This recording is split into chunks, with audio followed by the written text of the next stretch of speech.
அஸ்ஸலாமு அலைக்கும், வணக்கம். நாங்கள் நிற்கிற இடம் வந்து புத்தளம் மாநகர சபையில ஊழியர்கள் வசிக்கிற ஒரு இடம். இந்த இடத்துல தான் நல்ல தண்ணி கிணறு இருந்தது, அது உடைக்கப்பட்டது, அதுக்கான பிரச்சனை பேசிக்கிட்டு இருக்கு. ஆனால் அதில் முதலாவது பாதிக்கப்பட்ட ஆட்கள் இந்த ஊழியர்கள்.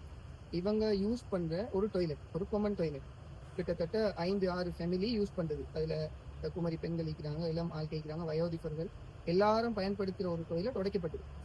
ஒரு கிழமையா இவங்க எழுத்து மூலமா மாநகர சபைக்கு அவசரமா ஒரு ஏற்பாடு செஞ்சுட்டாங்க. கேட்டு எந்த பதிலும் கிடைக்கல. எங்கிட்ட வந்தாங்க. நாங்க என்ன செஞ்சோம், மீண்டும் உறுப்பினர்கள் மேயர் இருக்கிற குரூப்ல சரியா 11ஆம் தேதி ஜூலை மாதம் போன சனிக்கிழமை ரெக்கார்டிங் போட்டோம். அவசரமா இதை செஞ்சு கொடுங்க, அப்படி இல்லாட்டி செஞ்சு கொடுக்கறதுக்கான அனுமதியை எங்களுக்கு தாங்க, செஞ்சு கொடுக்குறோன்னு சொல்லி. இது வரைக்கும் எந்த ரிப்ளையும் இல்லை. இங்க இருக்கின்ற ஊழியர்கள் தொடர்ச்சியா 3-4 தடவை சபைக்கு போய் கேட்டும் எந்த தீர்வும் உங்களுக்கு கிடைக்காது.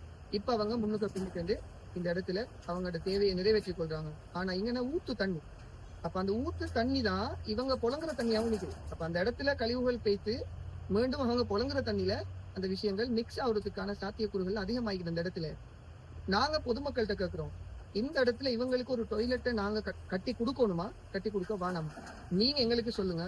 அதை சபையில் இருக்கிறாளுக்கு பார்க்கட்டும். தயவு செஞ்சு உங்களோட கருத்தை இதுல சொல்லுங்க.